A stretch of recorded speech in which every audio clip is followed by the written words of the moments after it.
Hello everyone, मैं अमित कुमार और ये जो वीडियो है वो क्लास 10th का फर्स्ट चैप्टर रियल नंबर पे बेस्ड है। और आज का हमारा टॉपिक है यूक्लिड डिवीजन लीमा क्या होता है, उसके बारे में जानेंगे। तो जैसे हम छोटे क्लासों में बचपन से पढ़ते आ रहे हैं, डिवीजन भाग, किसी भी दो नंबर में भाग हम कैसे देते हैं और जो भाग हम देते हैं उसको चेक कैसे करते हैं। बचपन से हम चेक किया करते थे कि जो हम भाग दिए हैं वो सही है या फिर गलत है। जैसे हम यहाँ भाग दिए हैं, A को B से भाग दिए हैं तो क्वोशिएंट मान लीजिए Q आया है और रिमाइंडर आ रहा है। तो इसको चेक करने के लिए हम लोग किया करते थे, डिवाइजर और क्वोशिएंट को मल्टीप्लाई करते थे और साथ ही साथ रिमाइंडर को जोड़ते थे। डिवाइजर और क्वोशिएंट को मल्टीप्लाई करके रिमाइंडर को जोड़ने पे अगर हमारा डिविडेंड आता है तो हम कहते थे कि हमारा जो डिवीजन है वो क्या है, सही बनाया है, सही है। तो बस इसी चीज को नाम दे दिया गया है यूक्लिड डिवीजन लीमा।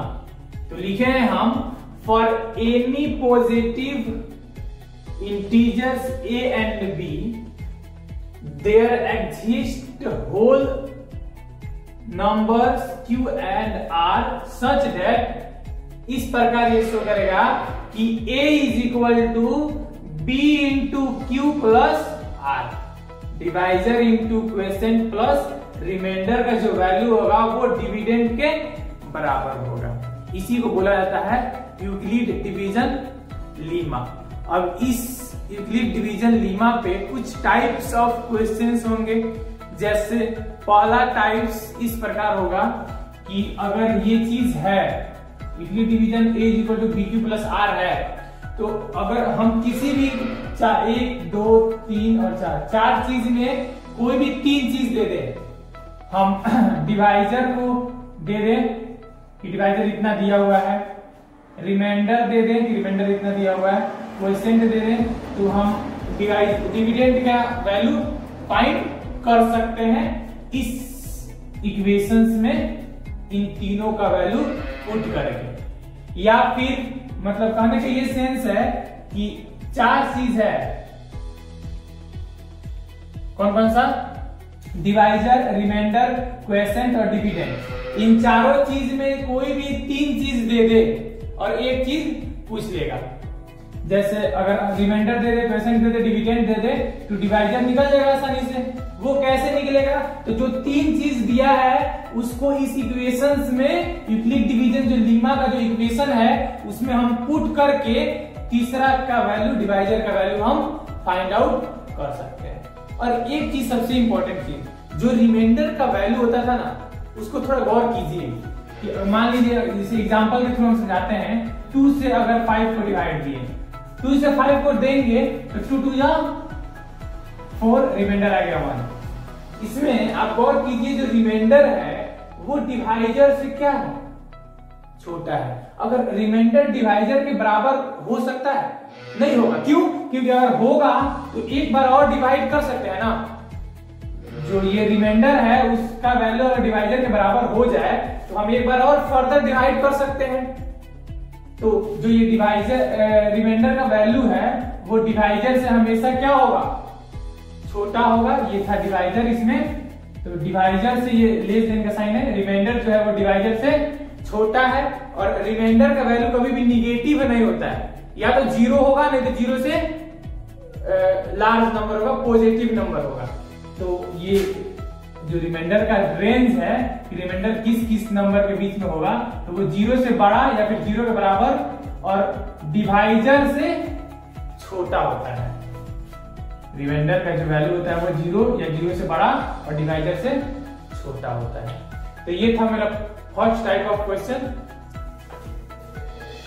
अब सेकेंड टाइप ऑफ क्वेश्चन जो है वो है कि show that every positive odd integer is of the form of 4q plus 1 और 4q plus 3 for some integers q, मतलब किसी भी इंटीजर्स q के लिए जो पॉजिटिव ऑड इंटीजर्स है ना वो 4q प्लस 1 या फिर 4q प्लस 3 के रूप में होना चाहिए।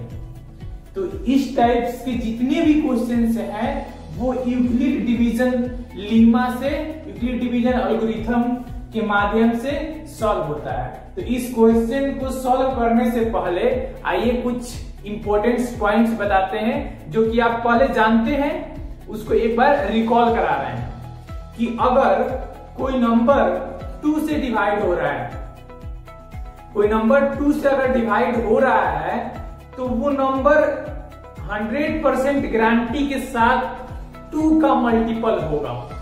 जैसे एग्जांपल के रूप में हम अगर 6 लें तो 6 2 से डिवाइड होता है तो 6 जाहिर सी बात है ये 2 का मल्टीपल होगा 2 into 3। यानी कि ये कहने का सेंस है कि अगर कोई नंबर किसी दूसरे नंबर से डिवाइड होता है तो वो नंबर उस नंबर्स का मल्टीपल होना चाहिए।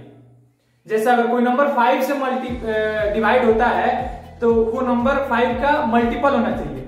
जैसे 25 30 है, 30 जो है वो 5 से डिवाइड होता है तो 30 जो है वो 5 का मल्टीपल भी है। जैसे 5 into 6, ये 30 जो है वो 5 के मल्टीपल है। तो ये था इंपॉर्टेंट पॉइंट्स, इसको जानना जरूरी था। इस क्वेश्चन को सॉल्व करने के लिए एक बार रिकॉल करा दिए, आप जानते तो जरूर होंगे, एक बार रिकॉल करा दिया। आइए इस क्वेश्चन को देखते हैं। तो इस क्वेश्चन में हम a को कोई पॉजिटिव इंटीजर्स मान लिए कि a जो है वो कोई पॉजिटिव इंटीजर्स है, और अगर यहां पे 4 है, ध्यान दीजिएगा, या फिर 6 भी हो सकता है, 6 प्लस 1 भी हो सकता है।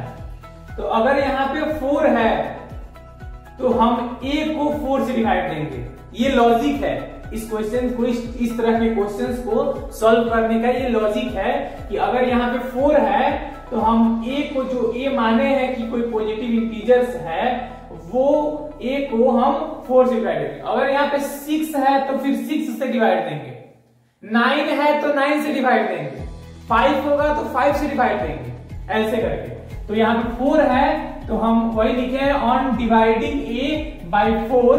अगर हम a को 4 से डिवाइड देते हैं तो q एक क्वोशिएंट आता है और r जो है वो रिमाइंडर आता है। तो हम a को 4 से डिवाइड दिए हैं, a को 4 से डिवाइड दिए हैं तो q क्वोशिएंट आया है और रिमाइंडर आया है r। तो हम लिख सकते हैं a is equal to by Euclid division lemma से, बाई यूक्लिड डिवीजन एल्गोरिथम से a is equal to 4q plus r। हम लिख सकते हैं a is equal to 4q plus r, और r का जो वैल्यू होगा वो 0 या 0 से बड़ा और डिवाइजर से छोटा। तो यहाँ डिवाइजर कितना है, 4 है, तो r का वैल्यू जो होगा वो 0 या 0 से बड़ा और 4 से छोटा होगा। That is equal to r is equal to 0 हो सकता है, r इज इक्वल टू 1 हो सकता है, r इज इक्वल टू 2 हो सकता है, r इज इक्वल टू 3 हो सकता है। रिमाइंडर का वैल्यू कभी भी डेसिमल्स में नहीं आते हैं, आप गौर किए होंगे, वो होते हैं होल नंबर में। तो इसीलिए r का वैल्यू 0 या 0 से बड़ा और 4 से छोटा। तो 0 और 4 के बीच में ऐसे कितने होल नंबर है, तो 0 आएंगे, 1 आएंगे, 2 आएंगे और 3 आएंगे। तो जब हम अलग अलग r का वैल्यू रखे हैं तो उसके लिए अलग अलग a का भी वैल्यू आया है। जैसे r का वैल्यू अगर 0 रखे हैं तो यहाँ 4q प्लस 0 यानी कि 4q ही आया है, ठीक है। r का वैल्यू अगर 1 रखे हैं तो 4q प्लस 1 आया है, r का वैल्यू 2 रखे हैं तो a का वैल्यू 4q प्लस 2 आया है, r का वैल्यू 3 रखे हैं तो a का वैल्यू 4q प्लस 3 आया है। तो r का वैल्यू 3 तक ही रख सकते हैं। तो a के वैल्यू कितने आए, a 1 2 3 4 आया, a का वैल्यू 4 आया अलग अलग r के वैल्यूज पे। तो अब हम चेक करते हैं कि कौन ऑड है और कौन इवन है। इसको चेक करने के लिए हम बचपन में पढ़े हैं कि जो इवन नंबर होता है वो 2 का मल्टीपल होता है या फिर 2 से डिविजिबल होता है। तो आइए चेक करते हैं, जो ए का वैल्यू हम निकाले हैं अलग अलग आर के वैल्यूज पे, वो 2 के मल्टीपल है या फिर नहीं है। जो नहीं होगा वो ऑड होगा, और जो 2 के मल्टीपल में होगा वो इवन होगा। जैसे यहाँ पे a is equal to 4q था, तो 4q में से 4 में से हम 2 को कॉमन ले लिए, 2 को कॉमन ले लिया 2q को। तो ये चीज कुछ भी हो, लेकिन यहाँ पे जो a का वैल्यू है वो 2 के मल्टीपल में है। तो अगर ये नंबर 2 के मल्टीपल में है तो ये नंबर क्या कहलाएगा, इवन नंबर कहलाएगा। वैसे ही 4q + 1 में हम कुछ कॉमन नहीं ले सकते हैं, यानी कि ये नंबर ऑड कहलाएगा। वैसे ही 4q + 2 में हम इसमें से भी 2 ले लिए और इसमें से भी 2 ले लिए, और 2 को बाहर ले लिए तो बच गया 2q + 1, यहाँ पे मल्टीप्लाई करेंगे। ये जो कुछ भी चीज हो, 5 हो 6 हो, कुछ भी इसका वैल्यू हो q का वैल्यू रखने पे, लेकिन यहाँ पे जो a का वैल्यू में ये 2 है वो इसके मल्टीपल है, यानी कि जो a का वैल्यू है वो 2 के मल्टीपल में है, यानी कि 4q + 2 जो है रिमाइंडर का वैल्यू 2 रखने पर जो a का वैल्यू आया है 4q + 2, वो भी क्या होगा, इवन नंबर होगा। और लास्ट में r का वैल्यू 3 रखने पर 4q + 3, इसमें से कुछ कॉमन नहीं आ रहा है, इसके लिए ये a का वैल्यू क्या होगा, ऑड होगा।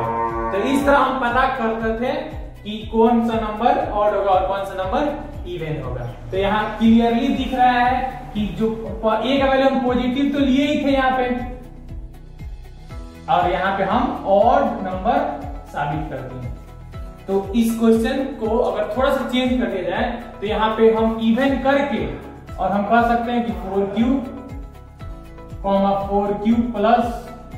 2, यानी कि हम इस क्वेश्चन को थोड़ा सा चेंज करते तो बोलेंगे so that every positive even अगर हम कर दें, क्योंकि हम यहाँ देख रहे हैं जब सॉल्व करने पे हम यहाँ देख रहे हैं कि इवन जो है, इवन और पॉजिटिव नंबर वो है 4q + 2 के रूप में और 4q के रूप में। तो हम इस क्वेश्चन को चेंज किए तो लिखे so that every positive even integer is of the form of, किसके रूप में होना चाहिए, 4q के रूप में होना चाहिए और 4q + 2 के रूप में होना चाहिए। वैसे ही सेम प्रोसेस बनाएंगे, बस यहाँ दिखा देंगे कि जो इवन होगा वो 4q के रूप में होगा और जो ऑड होगा वो 4q + 1, फिर इवन 4q + 2 और ऑड 4q + 3 के रूप में होगा। ये था टाइप 2, मतलब